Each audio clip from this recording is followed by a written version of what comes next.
Inclinemos el rostro, hermano, vamos a pedir la bendición de nuestro Señor. Amado Padre Celestial, Señor, que mora en las alturas de los cielos, santo, santo, santo, Señor, sea su nombre. Señor, con humildad venimos ante usted, Señor, para pedirle, Señor, que perdone nuestros pecados en esta hora, Señor. Que nos prepare, Señor, que limpie con la sangre de Cristo toda escoria en nuestra vida, Señor. Para que podamos en esta hora reclamar la bendición de su Espíritu Santo, Señor. Y podamos estudiar su palabra, entenderla, guardarla en nuestra mente y efectuar cambios en nuestras vidas, Señor. Le suplicamos pues, Padre, y reclamamos la bendición de su Espíritu en esta hora. En el nombre de Jesús. Amén. Amén. Feliz sábado, hermanos. Sábado. ¿Cómo estamos en esta mañana? Amén. Amén, bendecidos, gloria al Señor. ¿Cuántos de nosotros anhelamos que nuestro Señor venga en las alturas de los cielos? Amén. ¿Cuántos de nosotros anhelamos ir a casa ya? ¿Cuántos estamos cansados de vivir en este mundo que está hecho un caos? Espero que cada uno de nosotros sea su deseo y lo anhele, prepararnos para ir a la patria celestial con nuestro Señor. Pero para llegar a ese punto necesitamos prepararnos para que nuestro Señor nos encuentre listos para ir al hogar. Amén, gloria al Señor. ¿Cuántos de nosotros conocemos, a ver si me lo puedes proyectar ahí, por favor? ¿Cuántos de nosotros conocemos o hemos escuchado hablar de una ave llamada cuclillo tejedor o cuco? También se le conoce como un pájaro parásito. ¿Cuántos conocemos esta ave? Pues vamos a aprender en esta mañana acerca de ello. Me pareció muy sorprendente el comportamiento que esta pequeña ave tiene. Esta ave deja que otro pájaro construya el nido, que otro pájaro empolle sus huevos y que alimente a sus crías. Y de esta manera, este pájaro que ven ahí llega a ser un pájaro o ave engañador. El cuco espera a que la víctima construya el nido, ponga sus huevos, y el cuco observa a la otra ave con cuidado. Él sabe a qué horas entra, a qué horas sale, cuánto tiempo va a regresar. Pero cuando él sabe que esta ave puso sus huevecillos y la ave sale y se descuida del nido por un momento, el cuco entonces entra y reemplaza uno de los huevos con uno de los suyos. El cuco sigue repitiendo este acto hasta que finalmente el ave que es dueña del nido no saca más el nido, lo ha aceptado. Y no es todo ahí. Si me puedes cambiar el slide, por favor. Miren la diferencia de estos huevecillos. Uno es más grande que los otros, ¿verdad? Pero parecido. ¿Me cambias a la siguiente, por favor? Una vez que el intruso nace, comienza a deshacerse de los otros huevecillos. Ahí lo tienen, miren. Hasta que queda, le cambias a la otra, por favor. Hasta que queda él solo y es alimentado por la otra ave. Pero lo que más me llama la atención acerca de estas aves es que el ave que cría al polluelo no se da cuenta de que es un engañador. Aun cuando el huevecillo es más grande, aún o a pesar de que es de diferente tamaño o diferente apariencia, lo sigue alimentando hasta que el intruso deja el nido. Así también, si me pone la siguiente, por favor, miren la diferencia. Totalmente diferente, pero no se da cuenta el ave que fue engañada. Lo acepta y lo sigue alimentando hasta que deja el nido. Así también el enemigo, con sus engaños sutiles, ha logrado echar un disfraz religioso sobre los placeres engañosos y gozos impíos para darles apariencia de santidad, logrando que pasen de ser desapercibidas y las adopten como si fuesen correctas, llevándonos hacia el punto de la irreverencia en la casa de Dios. Y eso precisamente es lo que vamos a estudiar esta mañana, la irreverencia en la casa de Dios. Pero para eso necesitamos primero saber qué significa reverencia. Antes de saber qué significa reverencia, vamos a volver a leer el texto que se encuentra ahí en Éxodo 25. Éxodo 25, 8 dice: y harán un santuario para mí y habitaré en medio de ellos. ¿Qué significa entonces reverencia? ¿Alguien tiene idea? ¿Qué significa reverencia? El diccionario bíblico dice: la reverencia es una actitud de profundo respeto y amor. Una conducta reverente hacia Dios incluye honrarlo, expresarle gratitud y obedecer sus mandamientos.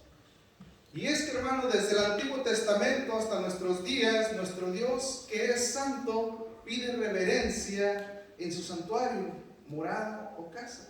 Así como lo dice allí en Levítico 19, si quieren acompañarme, Levítico 19. Y vamos a leer el versículo 30. Levítico 19.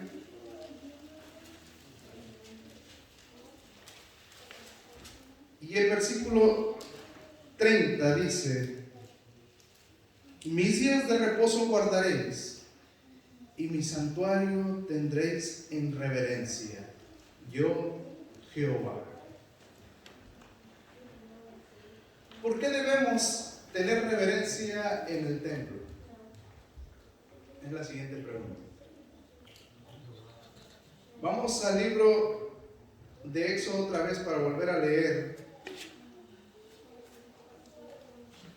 Capítulo 25, Éxodo 25 y 8. Dice: y harán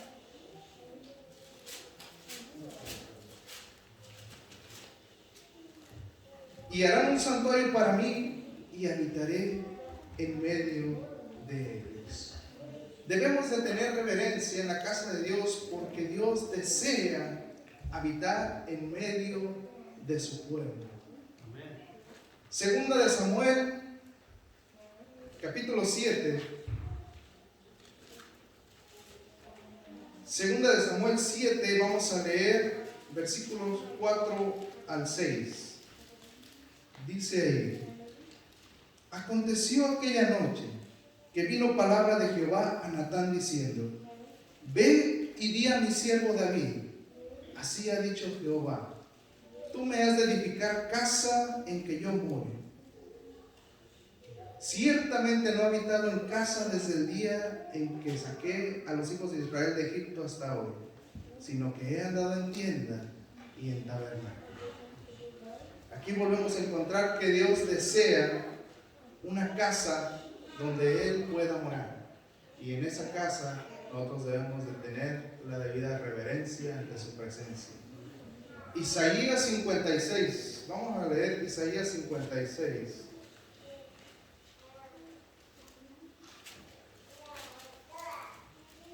Isaías 56. versículo 7 dice: yo los llevaré a mi santo monte y los recrearé en mi casa de oración. Sus holocaustos y sus sacrificios serán aceptos sobre mi altar, porque mi casa será llamada casa de oración para todos los pueblos. ¿Por qué debemos tener reverencia en su casa o en su templo? Porque su casa es casa de oración. Habacuc 2:20, muy conocido, Habacuc 2:20. ¿Qué dice Habacuc 2:20? Jehová está en su santo templo, calle delante de él toda la tierra. Notemos que en este texto que acabamos de leer de Habacuc, Jehová llama a su casa santo templo. ¿Qué significa santo? El diccionario bíblico dice: lo que está separado o dedicado a Dios y por lo tanto apartado de uso secular. La palabra se aplica a personas, lugares y cosas. ¿Qué es entonces lo contrario de santo? ¿Qué dice la Biblia? Vamos a Ezequiel 44. Ezequiel 44:23. Aquí está hablando el Señor a sus sacerdotes y les dice a ellos: y enseñarán a mi pueblo a hacer diferencia entre lo santo y lo profano, y les enseñarán a discernir entre lo limpio y lo no limpio. ¿Qué es lo contrario de santo según la Biblia? Profano. ¿Qué significa profano? Según el diccionario bíblico dice: tomar lo santo y darle un uso común o secular, contaminar o corromper algo sagrado. No olvidemos el significado de estas palabras, porque vamos a estudiar algo muy serio en esta mañana, algo del cual un servidor ha sido partícipe de prácticas que nos llevan a la irreverencia en la casa de Dios. Lo que te voy a presentar en esta hora no es para ofender a nadie, sino es para seguir creciendo espiritualmente, para reflexionar y edificar, siempre teniendo en mente que servimos a un Dios santo, justo, misericordioso, que nos ama y por eso nos reprende. De paso, este sermón fue hecho viéndome a mí y a mis errores, no mirando a nadie más. Tratando siempre en la búsqueda de estar más cerca de Dios y de su patria celestial. Con esto en mente, entonces, quiero invitarlos otra vez a inclinar su rostro. Vamos a pedir una vez más la bendición de Dios para poder tocar este tema delicado. Vamos a orar nuevamente.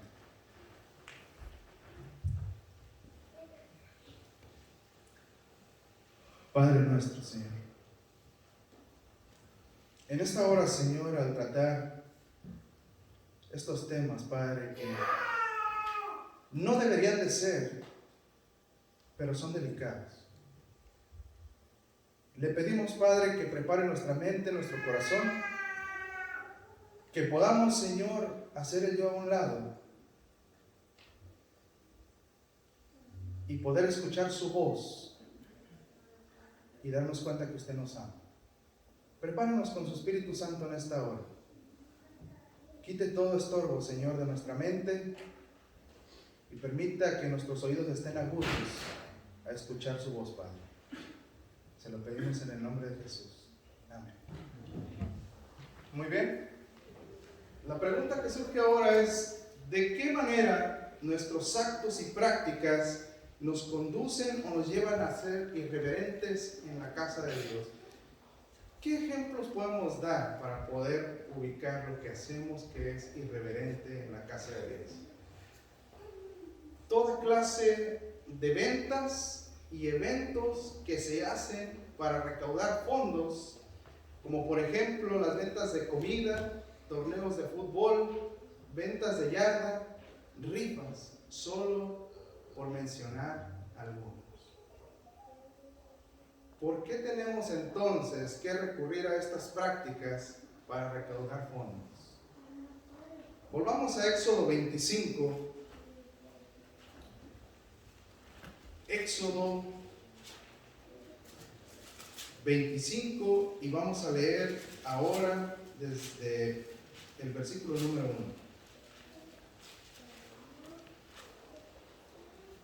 Jehová habló a Moisés diciendo, y de paso vamos a poner atención a lo que dicen estos versículos, porque aquí está la razón de por qué tenemos que recurrir a las prácticas para recaudar fondos.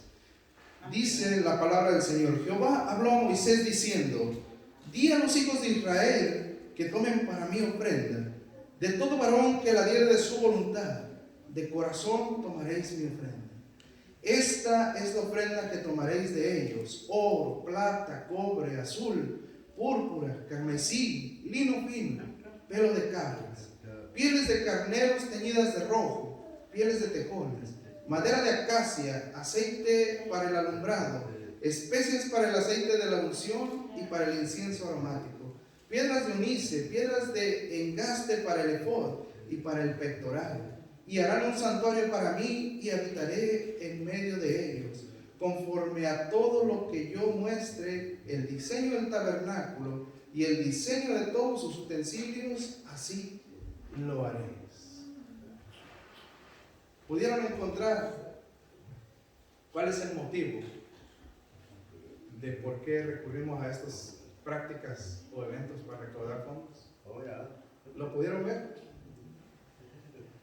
Versículo 2 dice: di a los hijos de Israel que tomen para mí ofrenda, de todo varón que la diere de qué, de su voluntad, de corazón tomaréis mi ofrenda.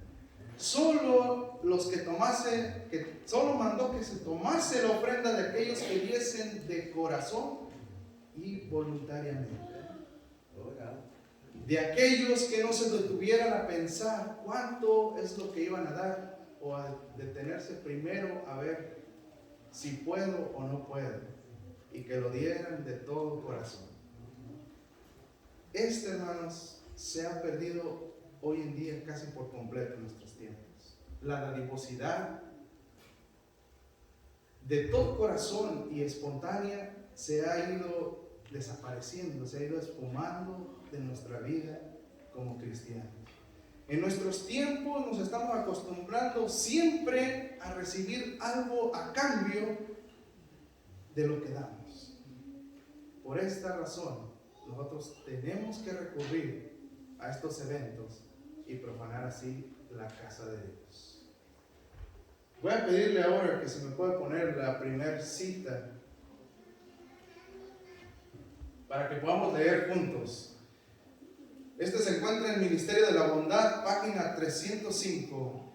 Miren lo que dice ahí.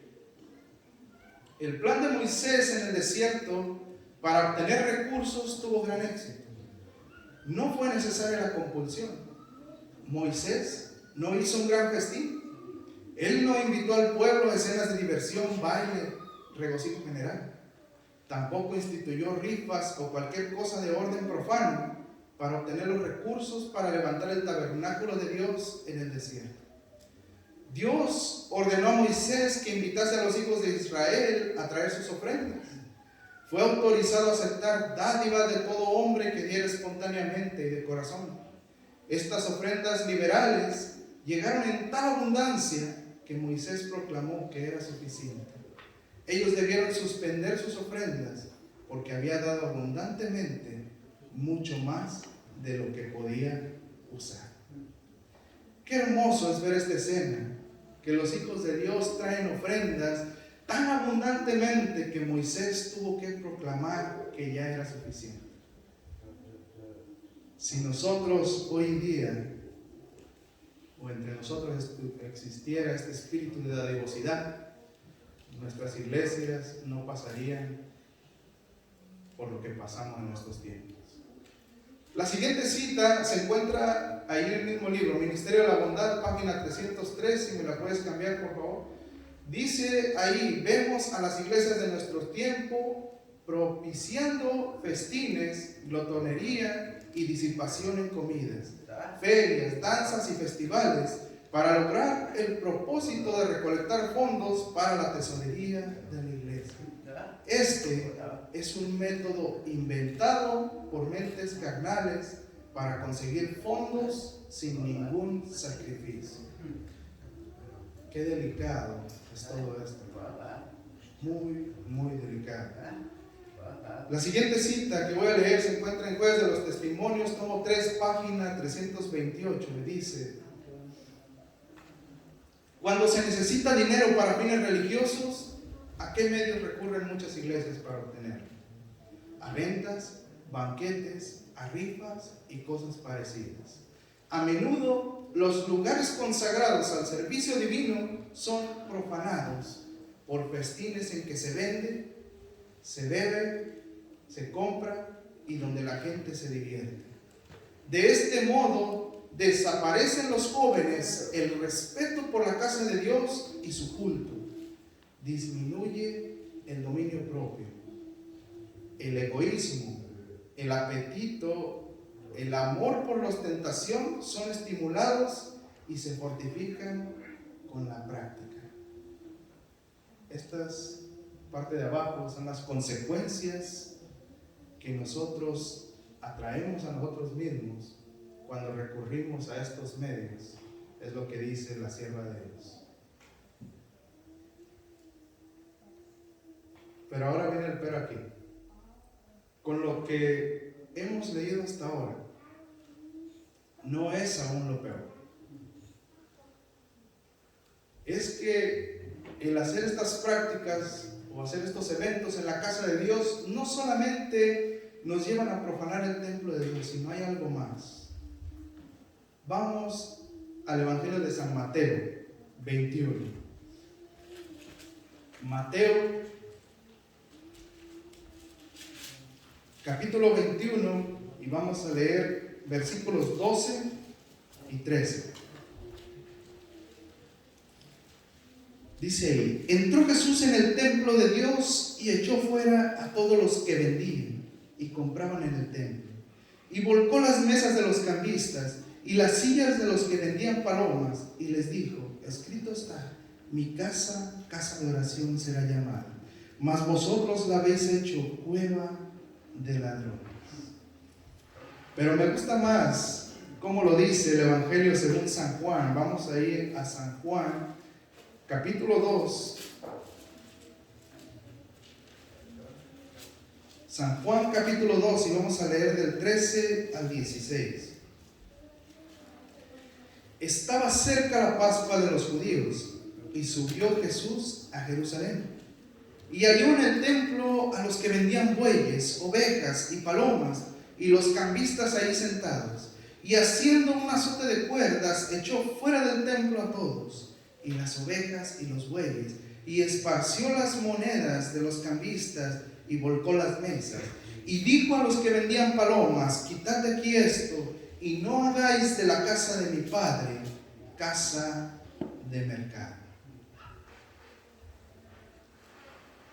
En esta historia se acercaba el tiempo de la Pascua, venía mucha gente al templo de Jerusalén, y entonces se aprovechaba para poner en el atrio del templo un mercado, donde se vendían palomas, donde se vendían corderos, donde había vacas, bueyes adentro, que estaban para ser sacrificados a Dios. De paso, también había algunas personas que se dedicaban a cambiar monedas, son cambistas, se les conocía como cambistas. Ellos cambiaban la moneda extranjera por la moneda que se utilizaba en el templo, la moneda que le llamaban moneda sagrada.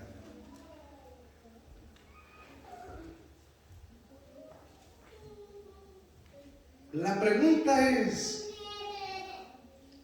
si lo que estaban vendiendo era para el servicio de Dios, aparentemente no tendría nada de malo, porque iba a ser usado para el servicio de Dios. ¿Por qué se enojó Jesús tanto?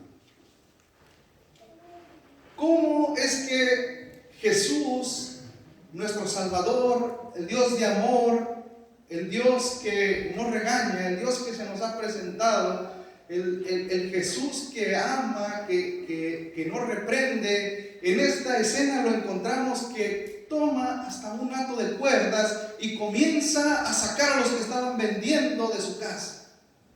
¿Por qué se enojó Jesús tanto si es un Salvador de amor? Y lo vemos aquí sacando a estas personas a azotes. ¿Cuál fue el motivo?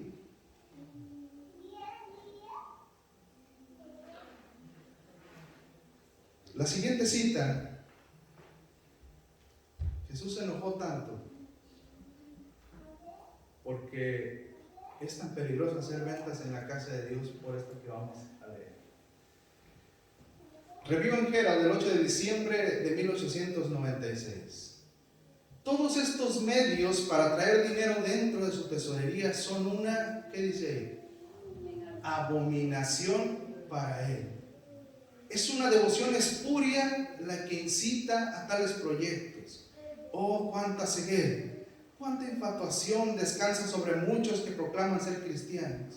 Los miembros de la iglesia están haciendo lo mismo que hicieron los habitantes del mundo en los días de Noé, cuando los pensamientos de sus corazones eran de continuo al mal. Todos los que temen a Dios deben desechar tales prácticas que son una falsa representación de la religión de Jesucristo. ¿Qué significa abominación? Diccionario bíblico dice: abominación significa desagrado o repulsión. Quiero invitarlos a Ezequiel. ¿Qué dice la Biblia? Ezequiel. Y vamos a leer Ezequiel 8. Y vamos a leer el versículo 6. Dice ahí: me dijo entonces, hijo de hombre, ¿no ves lo que estos hacen? Las grandes abominaciones que hacen en la casa de Israel. Que la casa de Israel hace aquí para alejarme de mi santuario. Pero vuelve aún y verás abominaciones mayores. ¿Qué hace la abominación? Dice, según Ezequiel, que con la abominación alejamos a Dios de su santuario. Y yo creo que el mayor deseo de nosotros es estar en la presencia de Dios y no alejarnos de su santo templo. Delicadísimo, hermanos. Muy, muy peligroso. ¿Quién está detrás de todo esto? La siguiente cita, por favor. Ministerio de la Bondad, página 305.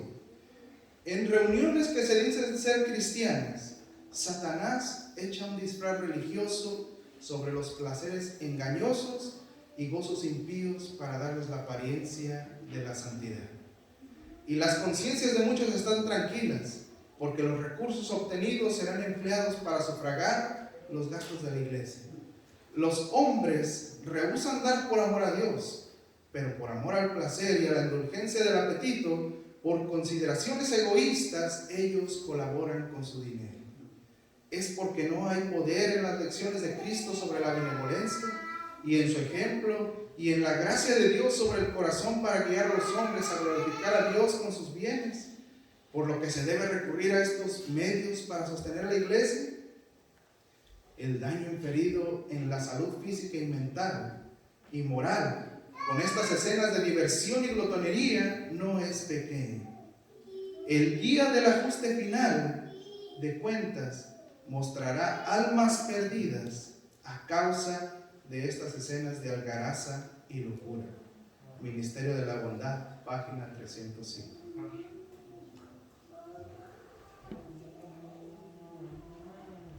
Es muy delicado, algo que está sucediendo globalmente. Vamos Vamos a leer una última cita antes de ir a la palabra de Dios.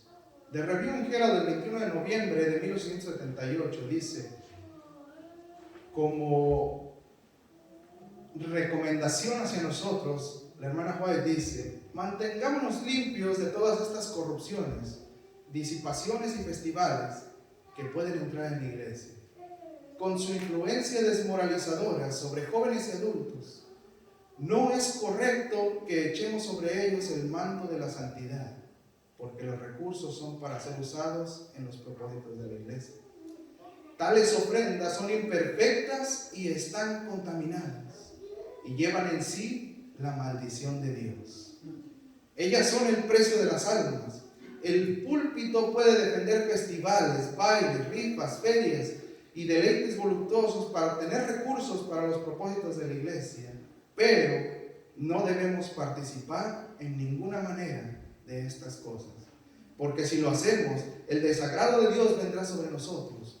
No debemos proponernos apelar a la concupiscencia del apetito o recurrir a esparcimientos carnales como incentivo para los profesos seguidores de Cristo, para que den de los recursos que Dios ha encomendado a ellos.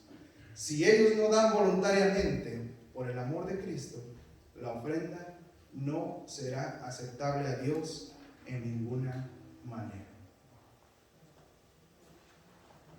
¿Cómo estamos hasta aquí? ¿Qué debemos hacer? Entonces es la pregunta. Segunda de Crónicas.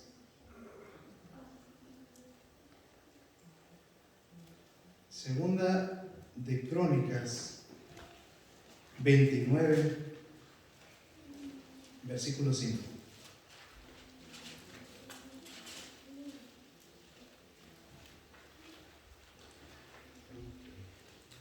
Dice: y les dijo: oídme, levitas, santificaos ahora y santificad la casa de Jehová, el Dios de vuestros padres, y sacad del santuario la inmundicia. ¿Qué debemos hacer? Desechar todas estas prácticas que nos alejan de la presencia de Dios. Alejar de nuestras vidas y de la casa de Dios. Por eso la exhortación del Señor hacia nosotros, diciendo que limpiemos de toda inmundicia el santuario de Dios. Ageo 1:7. Vamos ahí a Ageo. Ageo, y vamos a leer Ageo 1 y vamos a leer el versículo 7 y 8.